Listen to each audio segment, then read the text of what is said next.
care what they say, I won't stay in a world without love. You had several hits. What are some of the other ones you had? He wrote another one for us called Nobody I Know, which he wrote as the follow-up to Without Love. I Go to Pieces was a very big hit. That was written by Del Shannon. Right, and was there like Lady Godiva? Lady Godiva was a little later on, yes. The one I'm less proud of. But it's okay. No, at the time, actually, what happened is I was our record producer at the time who was in favor of Lady Godiva, and I was the one being snooty about it, saying, you know, oh, we've made some beautiful records, and this is a novelty record, and it's so silly, and and Gordon was the one going, you know, come off it, stop being ridiculous. It's only a pop record. Don't be silly. You know, we should do it. It'll be fun. So we did it, and it became an enormous hit. So, of course, in retrospect, I decided it was a great piece of art. I'm very proud of it. So now you're all making albums. You're famous. Now all of a sudden you stop performing and you become, for Apple Records, Beatles company, A&R executive. Yes. Now tell us, because not all of us know, what does A&R mean? A&R stands for Artists and Repertoire, officially. Oh, okay. It's an old term from the beginning of record companies, and essentially means you're responsible for who the record companies sign, what kind of records they make, what songs they do, who produces it, all that stuff. Right.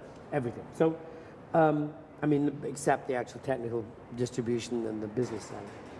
So, Paul and I continued in this friendship, and by this time he had his own posh house in London and moved in there. I'd moved out of the family home into a flat. But we continued to hang out a lot together. And he had this idea for Apple Records. At the time, it didn't have that name, but he had the idea for a new kind of record company that would be much more open, much less formal. I mean, at the time, EMI Records, the chairman of EMI Records was Sir Joseph Lockwood, and you practically had to bow when you went into his office. You know? So they had this idea for a much more artist-oriented label, which everyone talks about now. At the time, it was quite radical. And I was collaborating in these conversations. So at the same time, Gordon and I gradually stopped working as much. He wanted to make records on his own. He wanted to be a lead singer. I wanted to be a record producer. I'd become increasingly interested in the making of records and producing them. So, and I actually had started to do some production, which had been going quite well.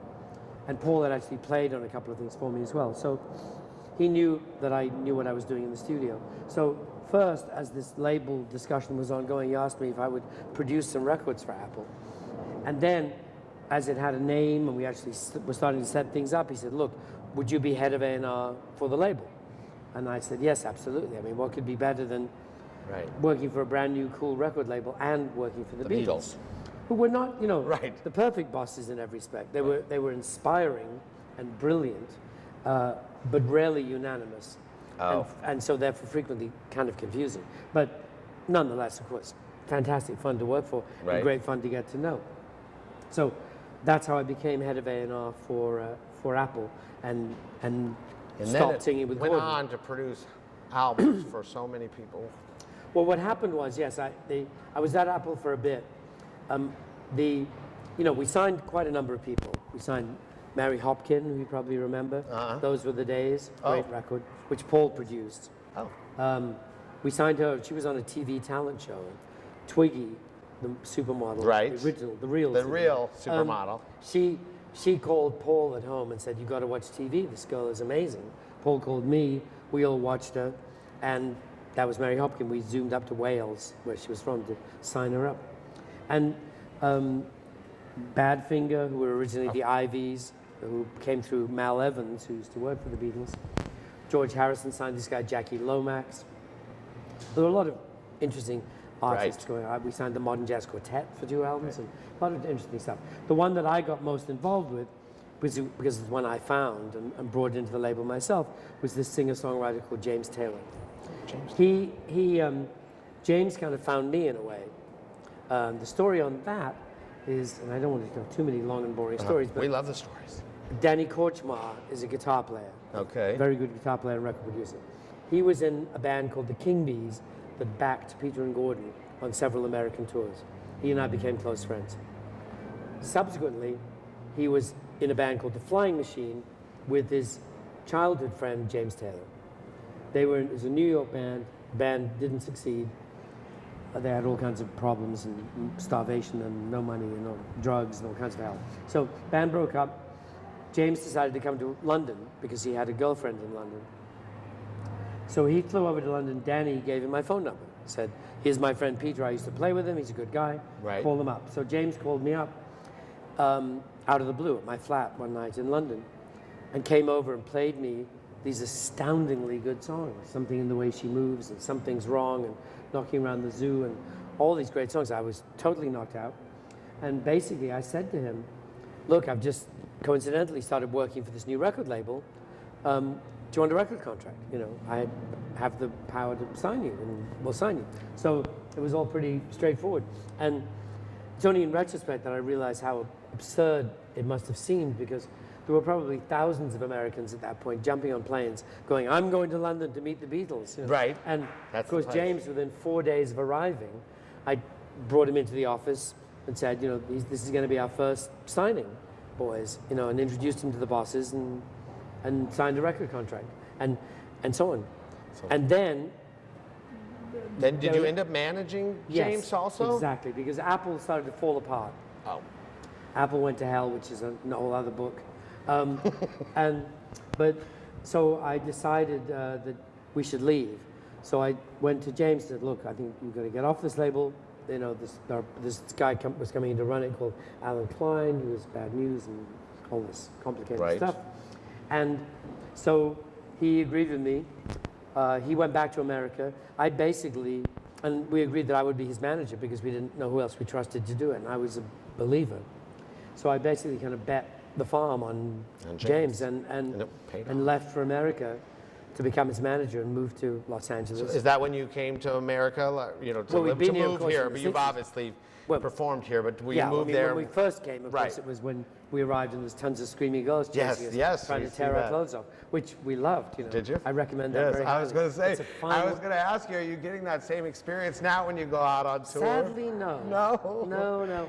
But, No, do you feel different when you The screaming girls move a bit slower. Well, you guys at the Coach House, come on over and scream for him Please because he do. wants it. Screaming You know, is back still- like when it was in the '60s. Because you know what? I heard you on a radio interview earlier in the year, and you sang on there, and you truthfully sounded the greatest. I thought you sounded like, was he lip syncing like some of the shows I see on thank you. TV? And it was live. Thank you. It No, was not Memorex. This was the real Peter Asher, and you are still got the voice. So maybe that 37 years paid off by doing the little break, right? So Could be. Yes. so- No, I obviously had the 37 years. I had a lot of fun. Made a lot of records. I was lucky enough to win a few Grammys and yes, all you this, all were this cool stuff. producer of the year but- twice, right? Twice, yes. But anyway, so that's kind of how that happened. So I became James's manager and managed him for almost 30 years and produced most of his records. And some people might not know you were actually a manager of Pamela Anderson, right? At one I was point? for a bit, yeah. Was that a lot of fun? It was. It was not the easiest thing in the world. Right. But I still like her. We're friends. We're neighbors. She asked me Right, to she help. lives I up- helped her out for a couple of years, and but she's cool. So now, what do you think of today's music compared to like the music of the '60s? I heard somewhere where you were talking about you kind of like to listen to music in the like mono, not in like stereo. Oh, you get a different only the- effect or something like Well, that, or No, Oh. not quite. I don't like to listen. misquote. No, only in one sense. Okay. I mean, I don't like to listen to music in general in mono. Right. But the records from the 60s Okay. were The made to be 60s. listened to in mono. We Right. mixed them for mono. They remixed a lot. The stereo was like an afterthought, or sometimes even worse, that you do it in mono and then the American label would put some ghastly... Woo, they love you there out there, Peter. See, your fans that's- are, she's they're good. lining up, Yeah, everybody, that's for right. Peter. They're Hold them honking back. already. It's not until the 5th, people, at the Coach House, right?